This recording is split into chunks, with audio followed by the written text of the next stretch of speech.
السلام علیکم ورحمۃ اللہ۔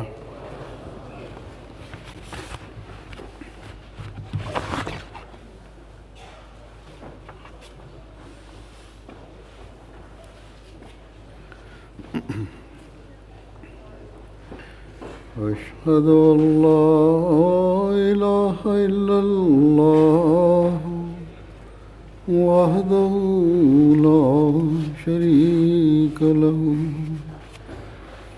وأشهد أن محمدا عبده ورسوله أما بعد فأعوذ بالله من الشيطان الرجيم بسم الله الرحمن الرحيم الحمد لله رب العالمين الرحمن الرحيم مالك يوم الدين إياك نعبد وإياك نستعين اهدنا الصراط المستقيم صراط الذين أنعمت عليهم غير المغضوب عليهم ولا الضالين۔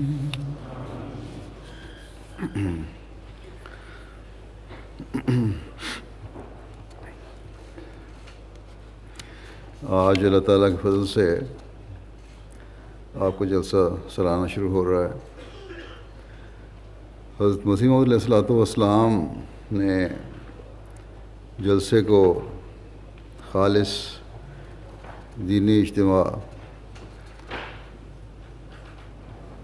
کا نام عطا فرمایا ہے۔ بس اس میں شامل ہونے والے ہر شخص پر یہ واضح ہونا چاہیے کہ دینی، علمی اور روحانی بہتری اور ترقی کے لیے ہم یہاں آج جمع ہیں، اور 3 دن اس سوچ کے ساتھ اور اس فکر کے ساتھ یہاں جمع رہیں گے کہ کس طرح ہم اپنی دینی، علمی اور روحانی حالت کو بہتر کریں۔ اگر یہ سوچ نہیں تو یہاں آنا بے فائدہ ہے۔ آج کے اس دور میں جب کہ دنیا خدا تعالیٰ کو بلا رہی ہے، ہر مذہب کے ماننے والا اپنے مذہب سے دور ہٹ رہا ہے، جو اعداد و شمار ہر سال سامنے آتے ہیں ان سے پتہ چلتا ہے کہ ہر سال ایک بڑی تعداد اس بات کا اظہار کرتی ہے کہ وہ خدا تعالیٰ کے وجود کے منکر ہے۔ حتیٰ کہ مسلمانوں کی بھی جو حالت ہے وہ ہمیں یہی بتاتی ہے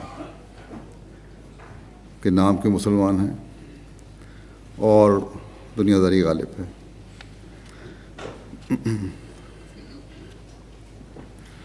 ایسے میں اگر ہم بھی جو اس بات کا دعویٰ کرتے ہیں کہ ہم نے زمانے کے امام کو ماننا ہے،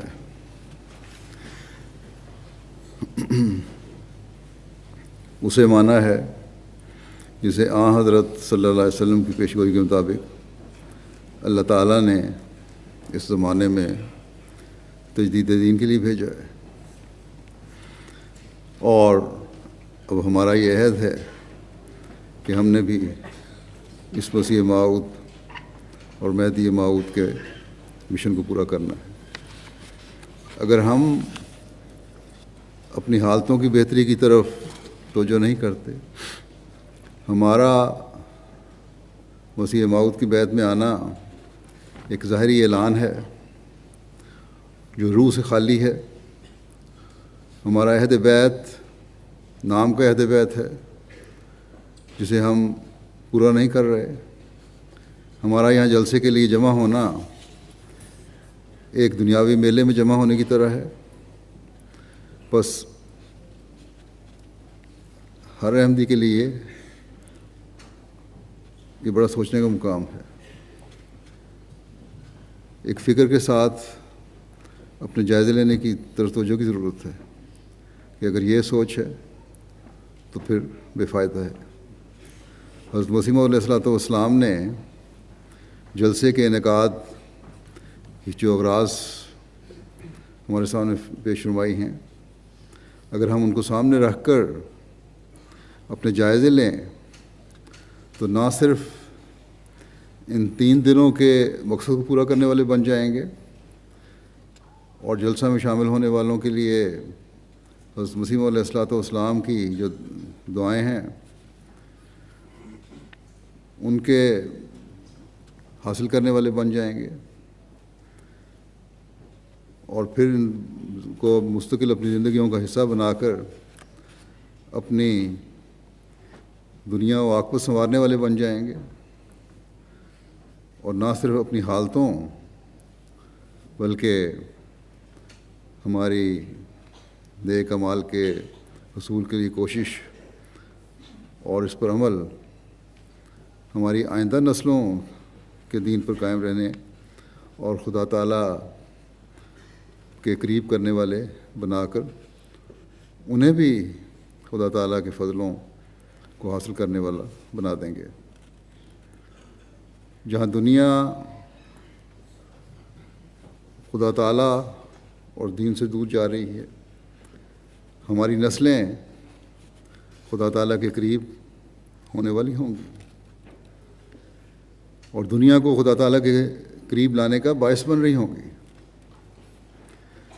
بس اگر ہم نے اپنے عہد بیعت کو پورا کرنا ہے، اپنی نسلوں کو بچانا ہے، تو پھر ان اغراض کو سامنے رکھنے کی ضرورت ہے جو جلسے کے انعقاد کی ہیں. ان 3 دنوں کو اس عہد کے ساتھ گزارنے کی ضرورت ہے کہ یہ باتیں اب ہماری زندگیوں کا حصہ ہمیشہ رہیں گی. حضرت مسیح موعود علیہ الصلوۃ والسلام نے ان اغراض کو بیان فرماتے ہوئے جو جلسے کا جو اغراض بیان فرمائی ہیں، فرماتے ہوئے فرمایا کہ آخرت کی فکر ہو جلسہ پر آنے والوں کے لیے. اس لیے جلسہ منعقد کیا جا رہا ہے کہ ان کو یہاں رہ کر، اس ماحول میں رہ کر اپنی آخرت کی فکر ہو، خدا تعالیٰ کا خوف پیدا ہو، تقویٰ ان میں پیدا ہو، نرم دلی پیدا ہو، آپس کی محبت اور بھائی چارے کی فضا پیدا ہو، عاجزی اور انکساری پیدا ہو، سچائی پر وہ قائم ہوں اور دین کی خدمت کے لیے سرگرمی ہو. بس یہ ہے آج ہمارے یہاں جمع ہونے کا مقصد. آپ کے ماننے والے ہر فرد، مرد، عورت، جوان، بوڑھے کو آپ کے ارشاد کے مطابق آخرت کی اس حد تک فکر ہونی چاہیے کہ دنیاوی چیزیں اس کے مقابلے میں کوئی حیثیت نہ رکھتی ہوں. اس مادی دنیا میں رہتے ہوئے یہ بہت بڑا کام ہے، ایک بہت بڑا چیلنج ہے جس کو پورا کرنے کے لیے بڑے جہاد کی ضرورت ہے. آخرت کی فکر تبھی ہو سکتی ہے جب خدا تعالیٰ کی ذات پر کامل یقین ہو اور اس بات پر یقین ہو کہ یہ زندگی تو چند سال ہے، زیادہ سے زیادہ کوئی 80 سال زندہ رہ لیتا ہے، 90 سال زندہ رہ لیتا ہے، یا حد 100 سال زندہ رہ لیتا ہے، لیکن اتنا عرصہ بھی ہر ایک کو نہیں ملتا. بہت سے ہیں جو اس سے بہت پہلے اس دنیا سے گزر جاتے ہیں. اس کے بعد پھر آخرت کی زندگی ہے جو ہمیشہ کی ہے. بس عقل مند انسان وہی ہے جو عارضی چیز کو مستقل چیز پر قربان کر دے. لیکن ہوتا یہ ہے کہ ہم اس عارضی چیز پر، اس عارضی زندگی پر مستقل زندگی کو قربان کر دیتے ہیں، اور پھر اپنے آپ کو یہ دنیا دار بہت بڑا اور عقل مند سمجھتے ہیں. بس ایک مومن اس کے برعکس کرتا ہے، اور کرنا چاہیے. تبھی مومن کہلا سکتا ہے. وہ اپنے دل میں خدا تعالیٰ کا خوف رکھتا ہے، اللہ تعالیٰ کی خشیت اس کے دل میں ہوتی ہے، اللہ تعالیٰ کی محبت تمام دنیاوی محبتوں پر غالب آ جاتی ہے. خوف اور خشیت اللہ تعالیٰ کی اس لیے نہیں ہوتی کہ سزا ملے گی مرنے کے بعد کی زندگی میں، بلکہ اس لیے ہے کہ میرا پیارا خدا مجھ سے ناراض نہ ہو جائے. اور جب یہ محبت کے جذبات ہوں گے تبھی انسان خدا تعالیٰ کے حکموں پر عمل کرنے کی بھی کوشش کرتا ہے.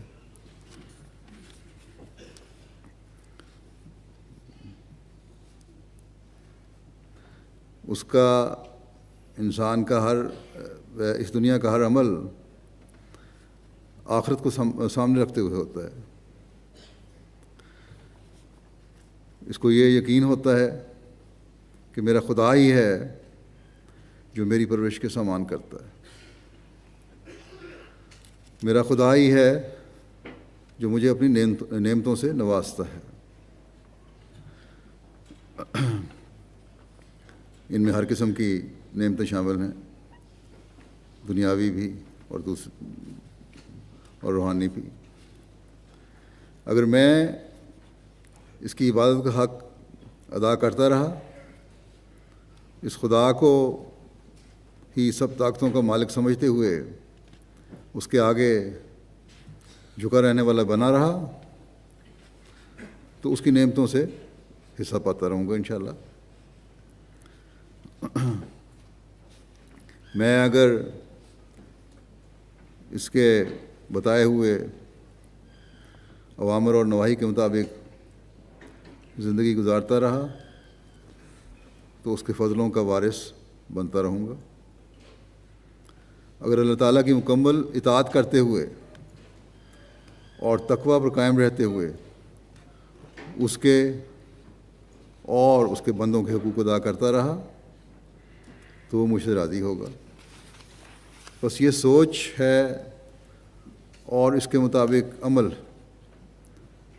ہے جو یقیناً اللہ تعالیٰ کے وعدے کے مطابق اس کے انعاموں اور فضلوں کا حاصل کرنے والا بنائے گا. اور یہی لوگ ہیں جو تقوی پر چلنے والے کہلاتے ہیں، جو یہ سوچ رکھتے ہیں. یعنی وہ جو اللہ تعالیٰ کے تمام حکموں پر عمل کرنے والے ہیں، جن کے دل نرم ہوں گے اور ہوتے ہیں، کیونکہ ہر لمحہ ان کے دل میں خدا ہوتا ہے. یہی ہیں جن کے ایک دوسرے کے لیے خدا تعالیٰ کی خاطر محبت کے جذبات ہوتے ہیں. یعنی ان کی محبت اور بھائی چارہ ذاتی اغراض کے لیے نہیں ہوتا، بلکہ صرف اور صرف خدا تعالیٰ کے لیے ہوتا ہے. اسی طرح تقوی پر چلنے والی ہیں جن میں عاجزی پیدا ہوتی ہے. عاجزی کے اظہار صرف اپنے مرتبے اور دولت کے لحاظ سے بڑے سے نہیں ہوتے. انہی کے سامنے عاجزی نہیں دکھاتے جو بڑے ہیں، رتبے میں بڑے ہیں یا دنیا دار ہیں، بلکہ غریبوں اور مسکینوں سے بھی عاجزی کا اظہار کرتے ہیں. اور یہی لوگ ہیں جو سچائی پر ہر وقت قائم ہیں اور سمجھتے ہیں کہ قول سدید ہی خدا تعالیٰ تک پہنچاتا ہے، اور جھوٹ کی جو ہے وہ شرک کی طرف لے کے جاتا ہے.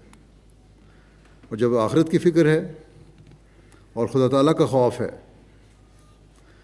اور تقویٰ کی حقیقت جانتے ہیں تو پھر ایک شخص مومن کہلا کر پھر جھوٹ کس طرح بول سکتا ہے.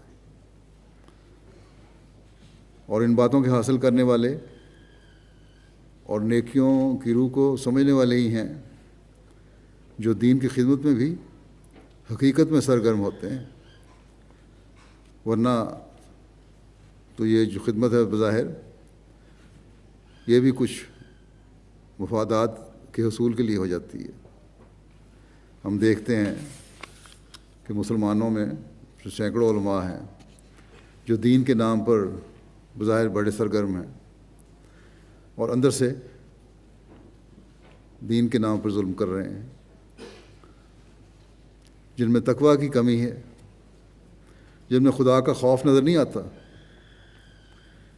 جن کو آخرت سے زیادہ دنیا کے مفادات عزیز ہیں اور نام خدا اور آخرت کا لیتے ہیں. بس ان باتوں کی روح کی ضرورت ہے جو حضرت مسیح موعود علیہ الصلوۃ والسلام ہمیں پیدا کرنا چاہتے ہیں کہ ظاہری قول نہ ہو بلکہ روح ہو، مغز ہو.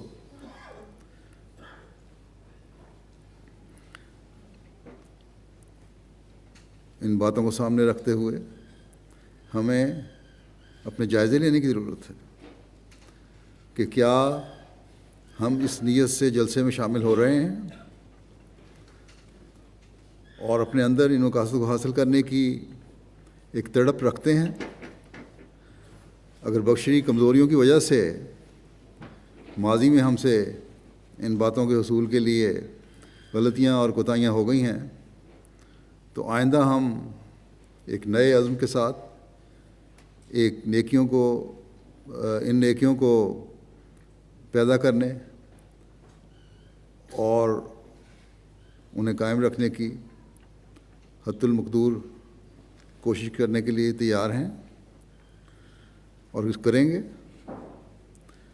آج ہم یہ عہد کرتے ہیں کہ ہم دنیا سے زیادہ آخرت کی فکر کرنے والے ہوں گے. ہم خدا کا خوف اور اس کی خشیت اور اس کی محبت کو ہر چیز پر فوقیت دیں گے. ہم تقویٰ کی باریک راہوں پر چلنے کی حد المقدور کوشش کریں گے. ہم اپنے دلوں میں دوسروں کے لیے نرمی پیدا کریں گے. ہم آپس میں محبت اور بھائی چارے کو اس قدر بڑھائیں گے کہ یہ محبت اور بھائی چارہ ایک مثال بن جائے. عاجزی اور تواضع میں ہم بڑھنے والے بنیں گے. سچائی اور قول سدید ہماری ایک خصوصیت بن جائے گا کہ ہر شخص کہے کہ احمدی ہیں جو ہمیشہ سچ پر قائم رہتے ہیں، سچ بولتے ہیں اور اس کے لیے بڑے سے بڑا نقصان بھی برداشت کر لیتے ہیں. دینی خدمات کے لیے ایسے سرگرم ہوں گے جو ایک مثال ہوگا اور اس کے لیے پہلے سے بڑھ کر خدا تعالیٰ کے دین کے پیغام کو اپنے ماحول کے ہر شخص تک پہنچانے کی کوشش کریں گے. ان کو بتائیں گے کہ بتائیں گے کہ حقیقی اسلام کیا ہے. اگر ہم اپنے اس عہد کو پورا کرنے والے بن گئے، ہماری زندگیاں اس کے مطابق گزرنے لگ گئیں، تو یقیناً ہم نے عہد بیعت پورا کر لیا. بس آئیں آج ہم ان باتوں کے حصول کے لیے اپنا لائحہ عمل بنائیں.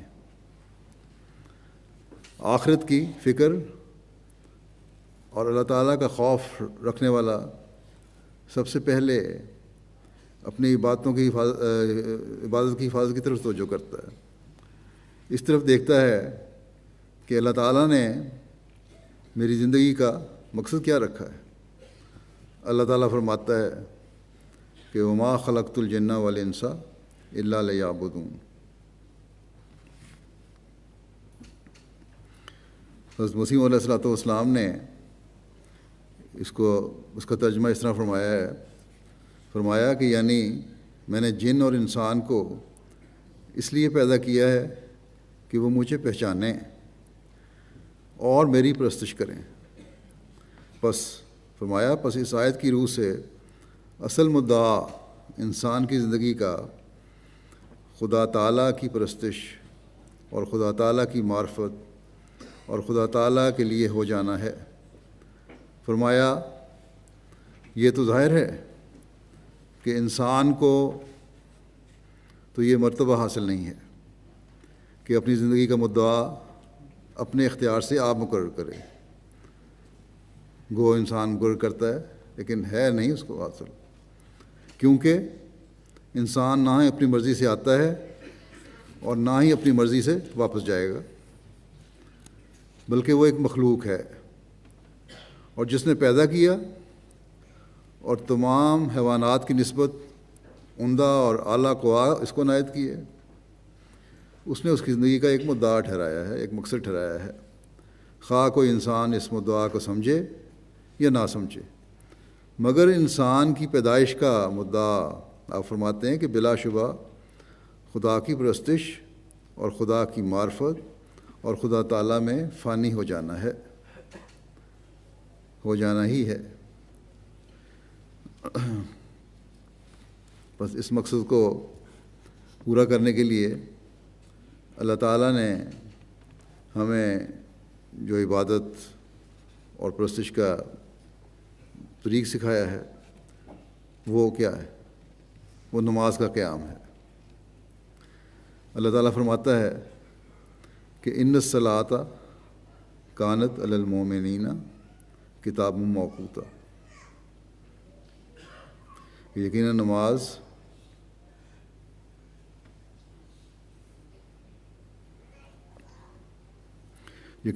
مومنوں پر وقت کی پابندی کے ساتھ فرض ہے۔ حضرت مسیح علیہ الصلوۃ والسلام فرماتے ہیں کہ میں نماز موقوتہ کے مسئلے کو بہت عزیز رکھتا ہوں۔ یہ مسئلہ ایسا ہے جو مجھے بہت عزیز ہے اور بہت پیارا ہے۔ یہ مسئلہ یعنی وقت مقررہ پر نماز پڑھا جانا ضروری ہے، لیکن اس زمانے میں ہم دیکھتے ہیں کہ ذرا سی بات پر نمازوں کی وقت پر ادائیگی اور لاپرواہی اکثر لوگ برت جاتے ہیں، بلکہ وقت مقررہ تو لگ رہا، بعض نمازیں ہی نہیں پڑھتے، 5 کے بجائے 3-4 نمازیں پڑھ لیں گے، سستی دکھا جاتے ہیں۔ حالانکہ اللہ تعالیٰ نے نمازوں کی حفاظت کا مومنوں کو ارشاد فرمایا ہے۔ اللہ تعالیٰ فرماتا ہے حافظوا علی الصلوات والصلاۃ الوسطی،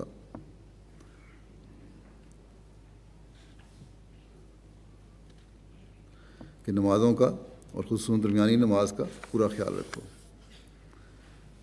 لیکن کاروباروں اور ملازمتوں کی وجہ سے ہم میں سے بعض ظہر عصر کی نماز ضائع کر دیتے ہیں، ٹی وی پروگراموں کی وجہ سے یا اپنے شام کے بعض ذاتی پروگراموں کی وجہ سے مغرب عشاء کی نمازیں ضائع ہو جاتی ہیں، نیند کا بہانہ کر کے فجر کی نماز ضائع کر دیتے ہیں۔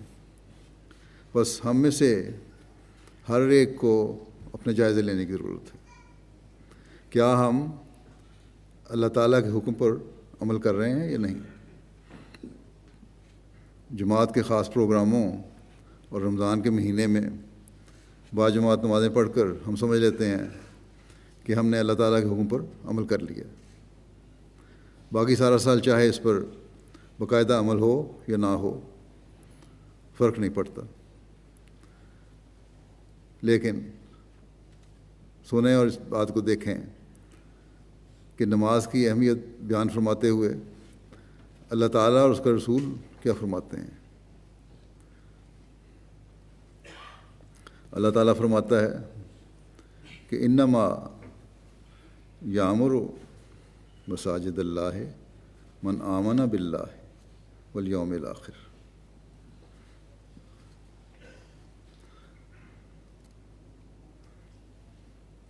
کہ اللہ تعالیٰ کی مساجد تو وہی آباد کرتے ہیں جو اللہ پر ایمان لائے اور یوم آخر پر ایمان لائے.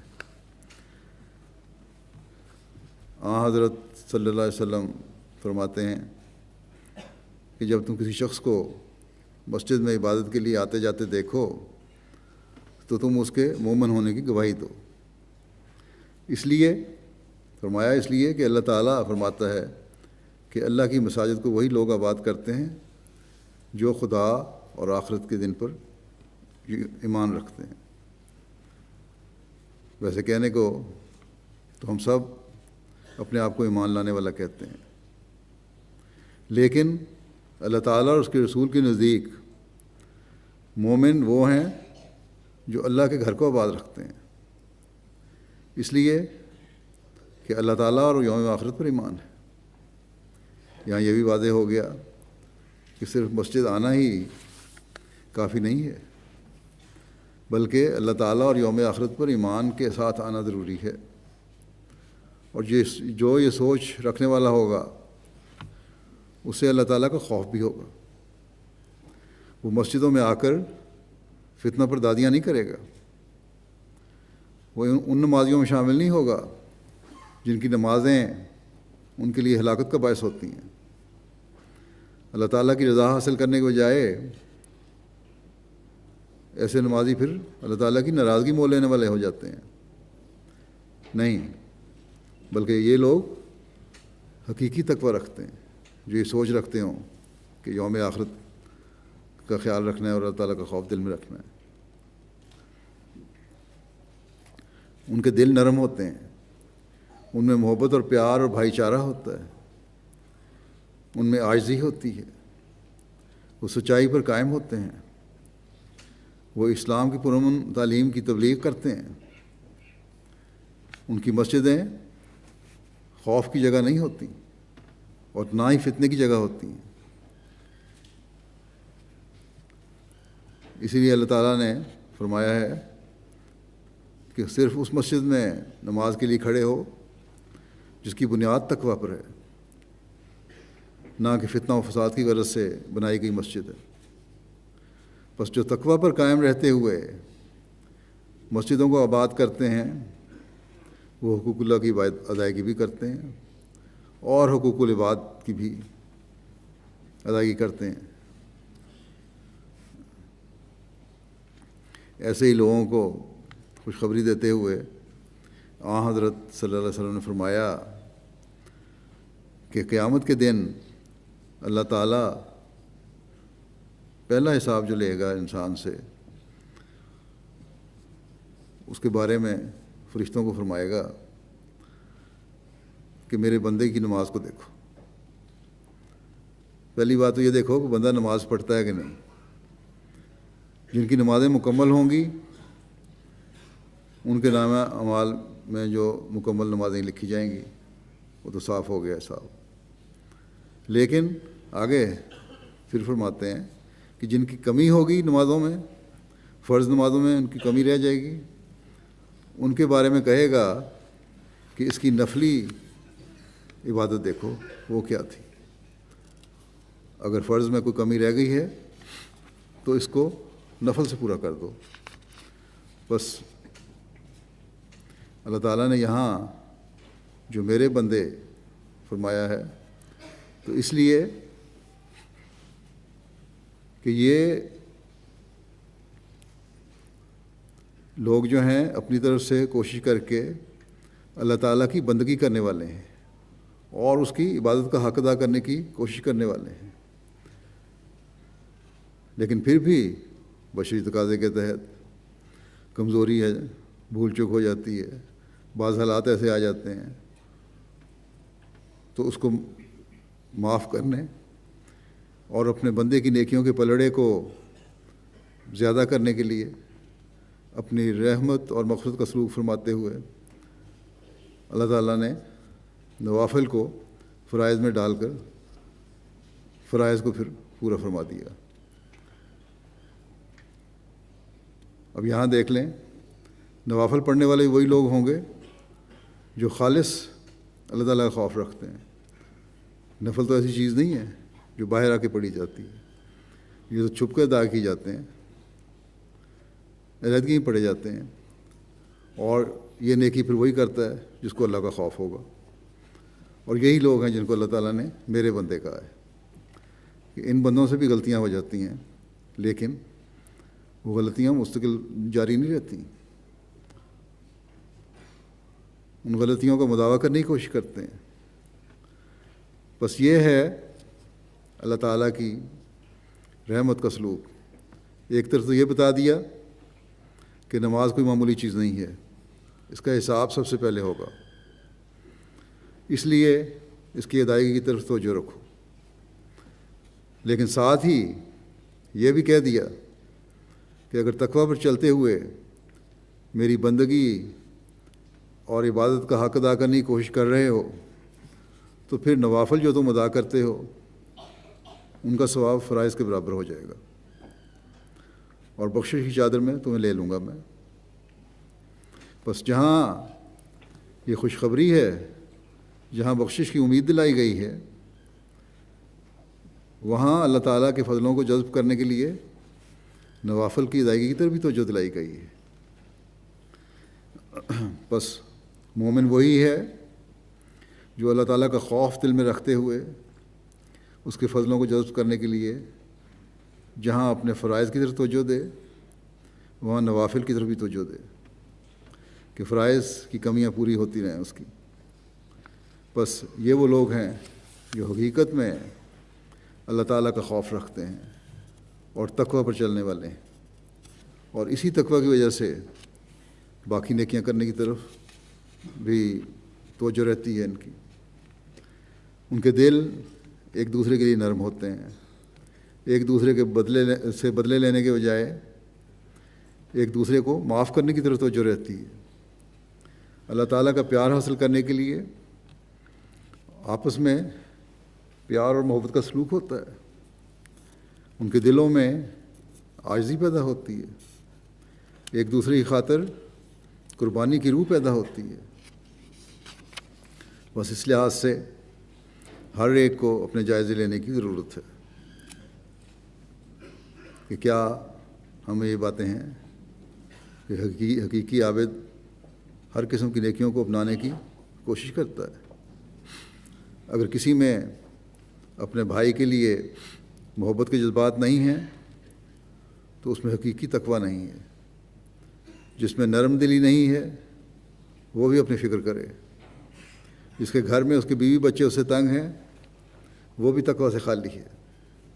جو بیویاں اپنے خامدوں اور بچوں کے حقوق ادا نہیں کرتی اور ناجائز مطالبات کرتی ہیں ان کے دل بھی تقویٰ سے خالی ہیں۔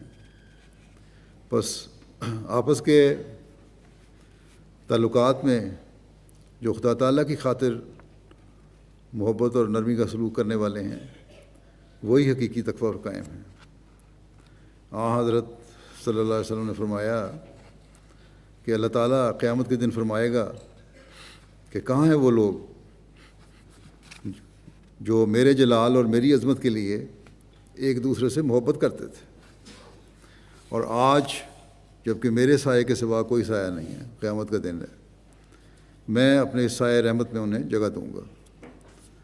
بس جو اللہ تعالیٰ کی خاطر اس کے حکموں کی تعمیل کرتے ہوئے ایک دوسرے سے محبت کے جذبات رکھتے ہیں وہی اللہ تعالیٰ کے پیار کو جذب کرنے والے ہیں، یا دوسرے لفظوں میں جو یہ نہیں کرتے وہ اللہ تعالیٰ کی ناراضگی کے مورد بھی بن سکتے ہیں۔ بس یہ روح ہم میں سے ہر ایک کو اپنے اندر پیدا کرنے کی ضرورت ہے۔ ہم یہ نعرہ لگاتے ہیں کہ محبت سب کے لیے، نفرت سے کسی سے نہیں، تو پہلے اپنے گھروں اور اپنے معاشرے میں اس کا اظہار کرنے کی ضرورت ہے تاکہ دنیا کو حقیقی رنگ میں یہ پیغام پہنچا سکیں۔ اور پھر یہ ایسا کام ہے جس میں ذرا سی کوشش سے بغیر کسی بڑے مجاہدے کے ہم اللہ تعالیٰ کے سایہ رحمت میں جگہ پانے والے بن سکتے ہیں۔ حضرت صلی اللہ علیہ وسلم نے مختلف مواقع پر معاشرے کے امن و سکون کو قائم رکھنے اور محبت اور پیار اور بھائی چارے کو بڑھانے کے لیے جو نصائح فرمائی ہیں، ان کے بارے میں ایک موقع پر فرمایا کہ مسلمان کا بھائی ہے، وہ اس پر ظلم نہیں کرتا اور نہ ہی اسے اکیلا اور تنہا چھوڑتا ہے۔ فرمایا جو شخص اپنے بھائی کی حاجت روائی میں لگا رہتا ہے، اس کی ضروریات پورا کرتا ہے، اللہ تعالیٰ اس کی حاجات پوری کر دیتا ہے۔ اور جس نے کسی مسلمان کی مصیبت کو دور کیا، اللہ تعالیٰ قیامت کے دن اس کے مصائب میں سے ایک مصیبت اس کی کم کر دے گا۔ اور جو کسی کی ستاری کرتا ہے، پردہ پوشی کرتا ہے، اللہ تعالیٰ قیامت کے روز کی ستاری فرمائے گا۔ بس اللہ تعالیٰ تو مختلف طریقوں سے ہم پر اپنی رحمت اور شفقت کی نظر ڈالتا ہے اور ہماری بخشش کے سامان کرتا ہے۔ یہ انسان ہی ہے جو اپنی نااہلیوں، اناؤں اور ضدوں کی وجہ سے اللہ تعالیٰ کو ناراض کرتا رہتا ہے۔ بس بڑے خوف کا مقام ہے، بڑے سوچنے کی ضرورت ہے۔ ان دنوں میں جب کہ ہمارے جذبات، خیالات نیکی کی طرف مائل ہوئے ہیں، ہم اس سوچ کے ساتھ یہاں آئے ہیں کہ ایک جلسے میں شامل ہونا ہے یا نیکی کی باتیں سنیں گے۔ اپنے جائزے لیں، اپنے جائزے لیتے ہوئے اپنی عبادتوں کے ساتھ حقوق العباد کی ادائیگی کی طرف بھی توجہ دیں۔ نرم دلی، آپس کی محبت اور عاجزی کی حقیقت پہچاننے کی کوشش کریں۔ اور یہ اس لحاظ سے بھی ضروری ہو جاتا ہے ہم پر کہ ہم نے حضرت مسیح موعود علیہ السلام سے جو عہد بیعت باندھا ہے،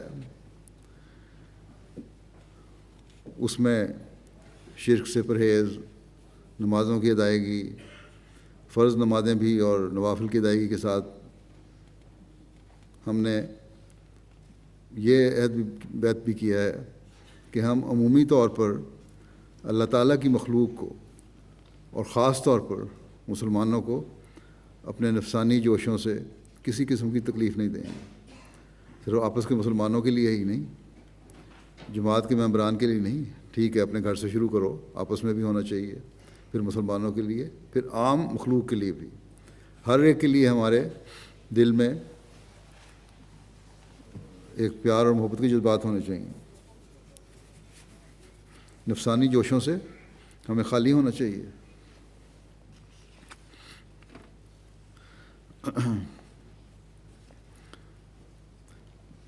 اپنے گھروں کے اپنے ماتحتوں کے ساتھ بھی نیک سلوک کرنے والے ہم ہوں، جس کے ماتحت ہیں، جو ہمارے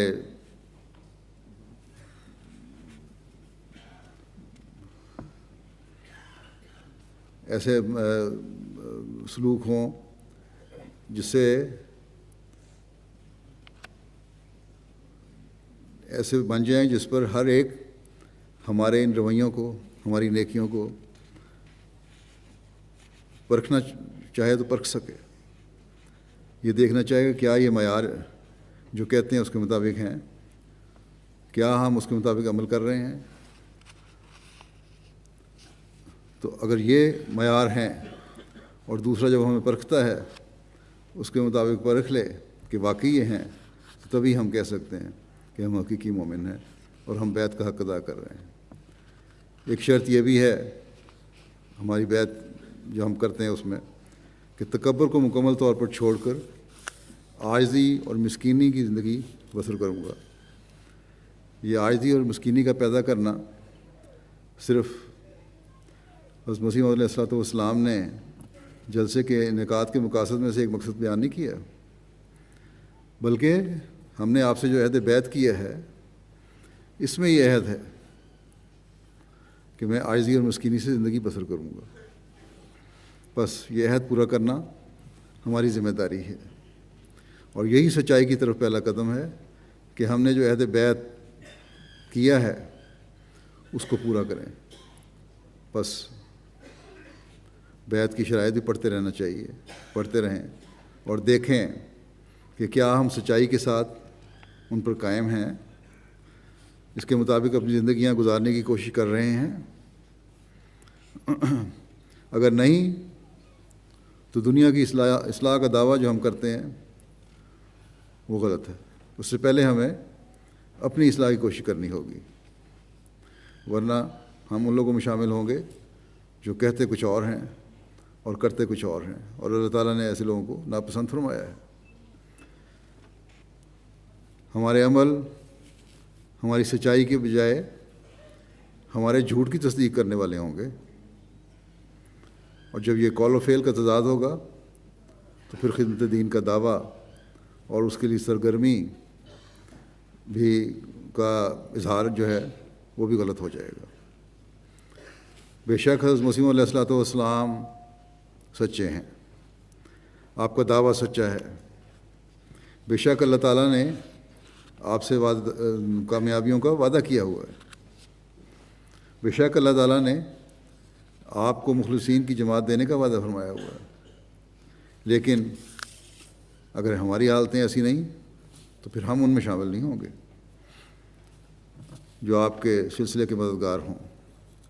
بس بیعت کی برکات کے حصول کے لیے اپنی حالتوں کے جائزے لینے کی ضرورت ہے۔ جو جلسہ کی اغراض آپ نے بیان فرمائی ہیں ان پر غور کرنے کی ضرورت ہے۔ خوش قسمتی سے جلسے کے 3 دن ہمیں اس لیے غور کرنے کے لیے میسر آئے ہیں۔ ان دنوں میں ہر ایک اپنا جائزہ لے، بجائے اس کے کہ ادھر ادھر کی باتوں میں اپنا وقت گزاریں۔ دعا، استغفار اور درود کی طرف ہمیں متوجہ رہنا چاہیے، اور تبھی ہم اس جلسے سے حقیقی فائدہ اٹھا سکتے ہیں۔ حضرت مسیح علیہ الصلوۃ والسلام فرماتے ہیں کہ میری تمام جماعت اس وصیت کو توجہ سے سنیں کہ وہ جو اس سلسلے میں داخل ہو کر میرے ساتھ تعلق ارادت اور مریدی کا رکھتے ہیں، اس سے غرض یہ ہے کہ تا وہ نیک چلنی اور نیک بختی اور تقویٰ کے اعلیٰ درجے تک پہنچ جائیں، اور کوئی فساد اور شرارت اور بد چلنی ان کے نزدیک نہ آ سکے۔ یہ ہے تقویٰ کا معیار، کسی قسم کی بھی کوئی برائی ان میں نہ ہو۔ فرمایا وہ 5 وقت نماز با جماعت کے پابند ہوں، وہ 5 وقت نماز با جماعت کے پابند ہوں، وہ جھوٹ نہ بولیں، وہ کسی کو زبان سے ایذا نہ دیں، کوئی تکلیف نہ دیں، وہ کسی قسم کی بدکاری کے مرتکب نہ ہوں، اور کسی شرارت اور ظلم اور فساد اور فتنے کا خیال بھی دل میں نہ لامیں۔ غرض ہر قسم کے معاصی اور جرائم، ہر قسم کے گناہ جو ہیں اور جرم جو ہیں، اور ناکردنی اور گفتنی اور تمام نفسانی جذبات اور بے جا حرکات سے مجتنب رہیں۔ ہر قسم کی برائیوں سے، نفس کے جذبات سے بچے رہیں، اور خدا تعالیٰ کے پاک دل اور بے شر اور غریب مزاج بندے بن جائیں، ایسے ہو جائیں ان کے دل پاک ہیں، جن سے کبھی شرارت سرزد نہیں ہوتی، اور ہمیشہ غریب مزاج رہتے ہیں، عاجزی ان میں رہتی ہے، اور کوئی زہریلا خمیر ان کے وجود میں نہ رہے، اور تمام انسانوں کی ہمدردی ان کا اصول ہو، اور خدا تعالیٰ سے ڈریں، اور اپنی زبانوں اور اپنے ہاتھوں اور اپنے دل کے خیالات کو ہر ایک ناپاک اور فساد انگیز طریقوں اور خیانتوں سے بچاویں، اور 5 وقتہ نماز کو نہایت التزام سے قائم رکھیں، اور ظلم اور تعدی اور غبن اور رشوت اور اتلاف حقوق اور بے جا طرفداری سے باز رہیں۔ لوگوں کے حقوق تلف کرنے، غلط طرفداریاں کرنی، غلط بات، کسی کو نقصان پہنچانا، اس وجہ سے اس سے باز رہو، اور کسی بد صحبت میں نہ بیٹھیں۔ بری صحبتیں جو ہیں ان سے بچیں۔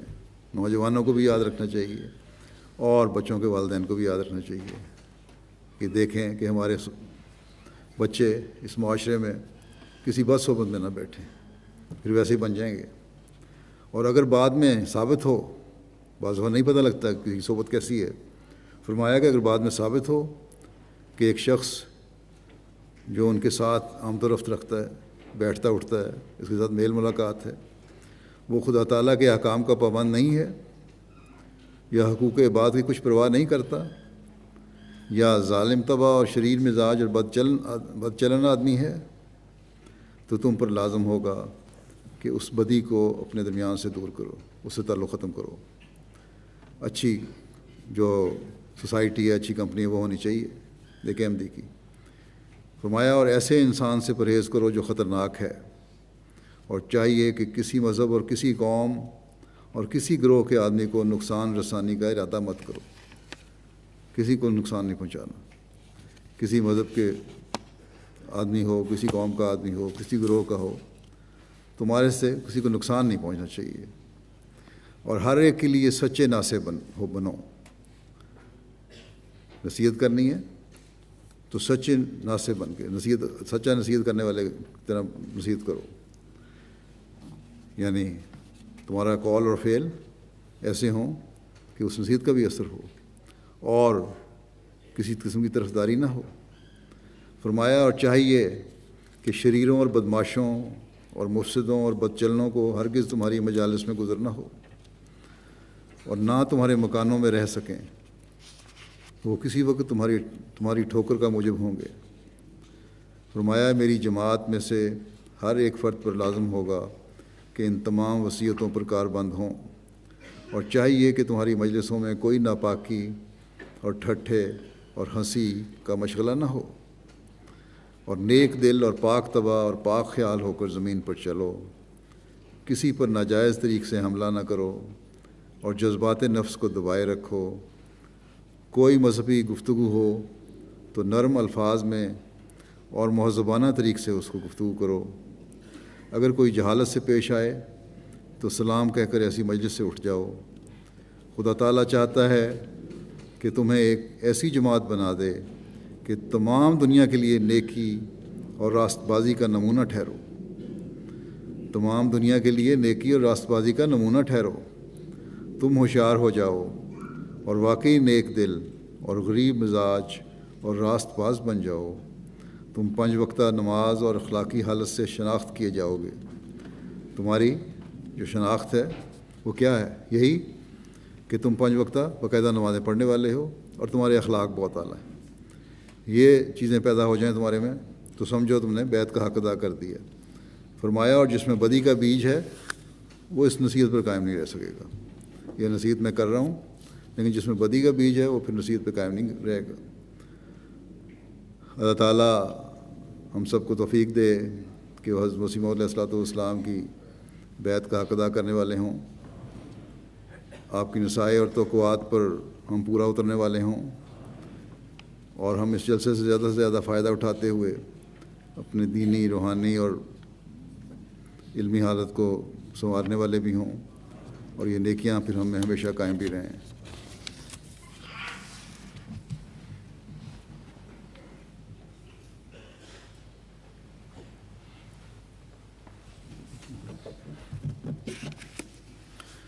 الحمد للہ نحمدہ ونستعینہ ونستغفرہ ونؤمن بہ ونتوکل علیہ ونعوذ باللہ من شرور انفسنا ومن سیئات اعمالنا من يهده الله فلا مضل له ومن يضلل فلا هادي له ونشهد أن لا إله إلا الله ونشهد أن محمدا عبده ورسوله عباد الله رحمكم الله إن الله يأمر بالعدل والإحسان وإيتاء ذي القربى وينهى عن الفحشاء والمنكر والبغي يعظكم لعلكم تذكرون اذكروا الله يذكركم وادعوه يستجب لكم ولذكر الله أكبر